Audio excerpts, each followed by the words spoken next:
예, 그럼 두 번째 주제 월간 고용 보고서에 대한 내용인데요. 타이틀이 이렇게 잡아봤습니다. 사실 이것만 보셔도 다 보신 건데, 연준이 가장 좋아할 만한 숫자로 그 조합으로 이번 고용 보고서가 나왔다라는 겁니다. 그럼 의아하게 이제 생각이 드실 수 있어요. 월간 고용 순증이 예상치를 상회했고 또 실업률이 재차 3.5%로 내려가서 되게 고용 시장이 뜨거운 걸로 나왔는데 이거 연준이 과연 좋아할까요? 라는 거죠. 실제로 비농업 고용지수가요. 예상치가 20만 3천 명 증가로 봤었는데 22만 3천 명 증가로 더 높게 나왔죠. 그 다음 2만 명 높게 나왔죠. 그리고 실업률이 예상치가 3.7%였는데 그보다 낮아진 3.5%로 나왔습니다. 여기에 대해 이제 하나하나 말씀을 드려볼게요. 일단 비농업 고용지수는 우리가 볼 때 항상 전월하고 전전월이 수정되는 것까지도 봐야 돼요. 근데 수정치에서 두 달치를 합쳐보니까는 2만 8천 명이 줄어든 거예요. 그러면은 여기 2만 명 증가죠. 2만 8천 명 증가 다 합쳐보면은 오히려 더 조금은 감소했다, 더 예상보다 낮게 나왔다라고 볼 수 있다는 거죠. 그러니까 예상치 상회가 아니라 소폭 하회라고 봐야 된다가 첫째이고, 두 번째로 그래도 실업률은 낮아진 거 아니냐, 3.5면 진짜 낮은 건데, 요거는 이제 이렇게 이제 엄밀히 보면 우리가 봐야 되는 게, 연준이 계속해서 고용 시장의 뜨거움을 누그러뜨리겠다라고 얘기를 하고 있는데, 이거는 정말로 나눠서 보면 이거죠. 임금 인상발 물가 상승을 막아보겠다라는 거죠. 그러니까 웨이지 프라이스 스파이럴이라는 거를 한번, 그거는 진짜 안 왔으면 좋겠다라는 거니까 어쨌든 고용 중에서도 임금 인상이 제일 초미의 관심사다라고 볼 수 있는 겁니다.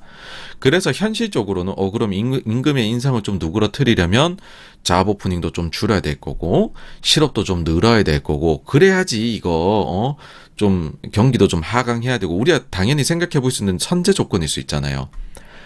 근데 우리가 워낙 독특한 지금 고용시장을 경험하다 보니까 꼭 그런 모습이 완전 같이 동반이 안 되어도 임금 인상이 좀 낮아지게만 해도 어쨌든 연준의 걱정은 많이 덜어낼 수가 있다라는 그런 걸로 이제 접근을 해야 된다라는 거죠.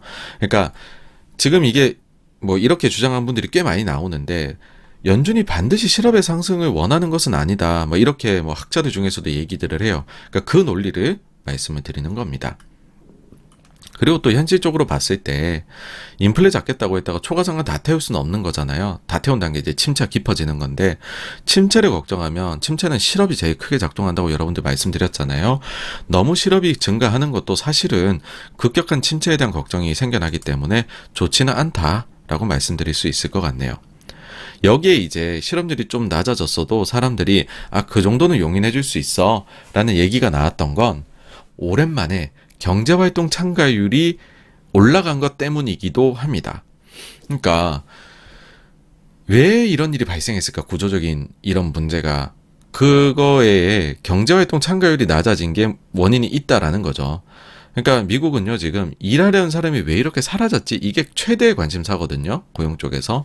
그랬을 때 뭐 파월이 얘기한 게 한 350만쯤 줄었는데 자기네 예상보다 은퇴 증가 때문이 한 200만 같고 이민의 감소하고 코로나로 인한 사망 증가가 한 150만 되는 것 같다라고 얘기를 했어요.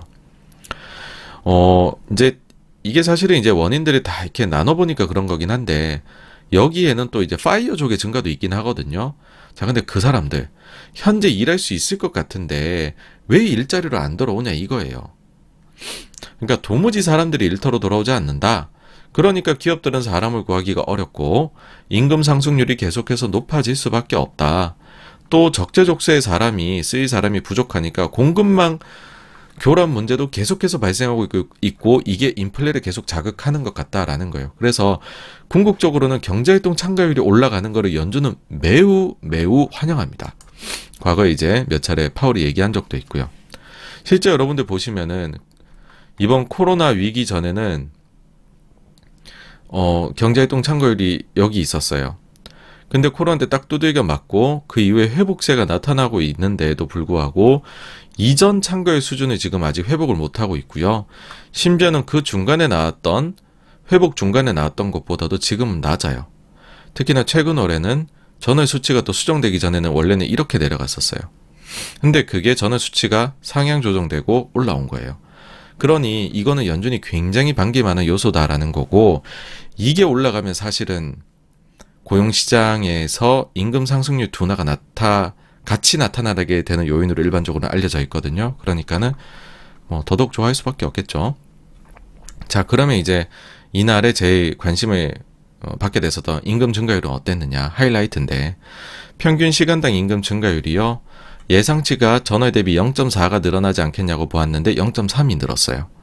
근데 전월치가 0.6이라고 봤었는데 0.4로 마이너스 0.2%포인트 하향 수정됐습니다.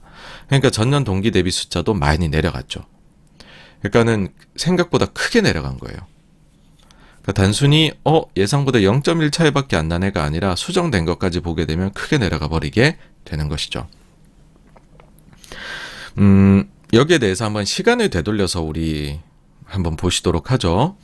지난 11월 10일 날에 미국의 소비자 물가지수가 나왔는데 예상치보다 많이 낮게 나왔죠. 그런 서프라이즈를 연출하면서 증시 분위기가 좋았어요, 이때.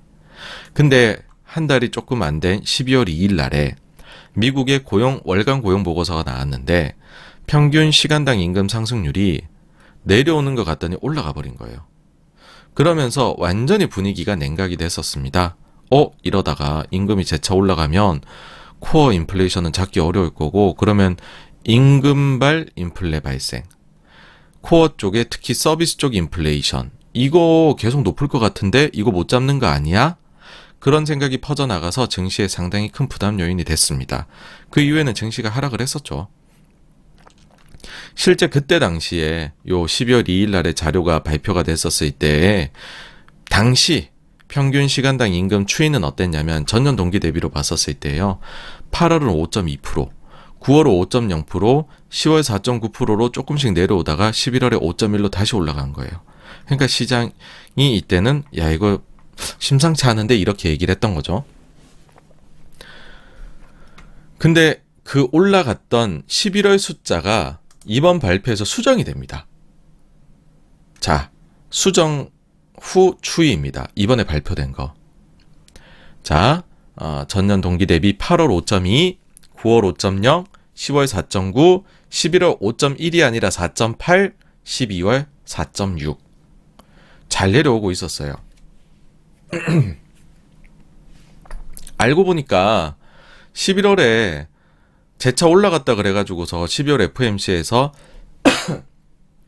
사실 매파성이 강조됐던 측면도 강하게 있는데, 알고 보니 수정했더니 미안해, 그때 안 올라갔어, 내려가고 있었어, 더 내려갔네, 원래 고용 데이터가 그래, 한두 달치는 수정이 좀 돼, 그것도 좀 크게 될 수도 있어 라는 거죠.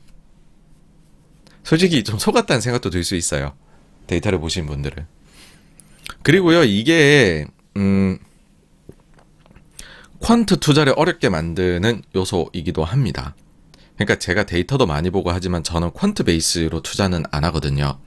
왜 그러냐 하면은, 제가 퀀트로 막 30년치, 막 100년치 데이터 해가지고 백테스팅 쫙 해보면은 코릴레이션 높은 걸 쫙 잘 찾을 거예요. 근데 문제는 현실에 그걸 딱 갖고 와서 투자할 때는 이렇게 수정이 되게 많이 일어나는 거예요. 그래서 그 순간에 결정을 할 때는 더 많은 걸 봐야 되고 더 많은 생각을 해야 되고, 어떤 때에는 좀 주관적인 판단까지도 내려야 된다라는 거예요. 그래서 이 퀀트가 나의 깜냥으론 되게 어렵구나라고 아직은 생각을 해서 안 합니다. 예. 근데 그런 대표적인 예가 여기서 또 나왔던 것 같아요. 올라간 줄 알았더니 내려갔었다. 이거를 월스트리트저널의 닉 티밀하우스도 적어요. 알고 보니 내려갔네요. 그래서 오늘 라이브 영상의 썸네일이기도 한데 바로 이거죠. 처음에 발표됐을 때 평균 시간당 임금이 실제로 흘러간 경로. 네. 좀 할 말이 없기는 합니다. 네. 어쨌든 그래서 요거는 장에 좋은 거다. 예, 그러니까 임금 인상발 인플레 걱정 우려를 많이 덜게 했으니까 최근에 이게 엄청 높았는데, 네. 그래서 결론적으로 보게 되면 연준이 참 좋아할 만한 숫자의 조합들이 나왔다라는 거예요. 인플레는 잡혀가는 모습을 보이면서 침체로는 가지 않는 경로가 제시가 됐다는 거죠.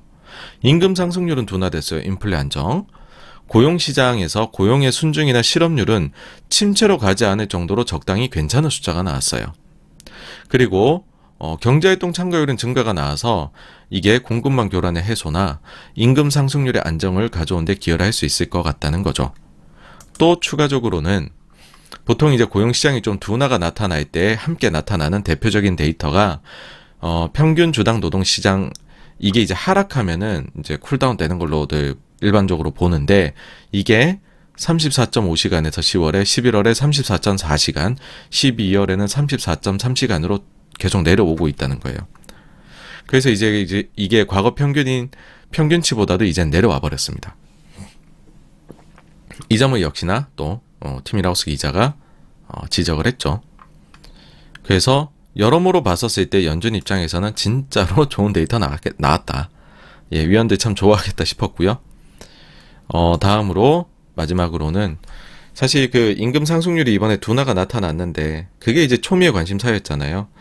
근데 ADP 때 이미 둔화되고 있어라고 나왔는데 무시당했다는 점도 좀 기억해 주셨으면 좋겠습니다. 그러니까 데이터를 볼 때는 좀 종합적으로 우리가 봐야 되지 않나라는 생각이 이번에도 들었습니다. 그래서 어쨌든 긍정적인 데이터가 나왔다라는 걸로 한마디로 정리할 수 있을 것 같네요. 네, 여기까지가요. 미국 12월 고용보고서에 대한 리뷰였고요.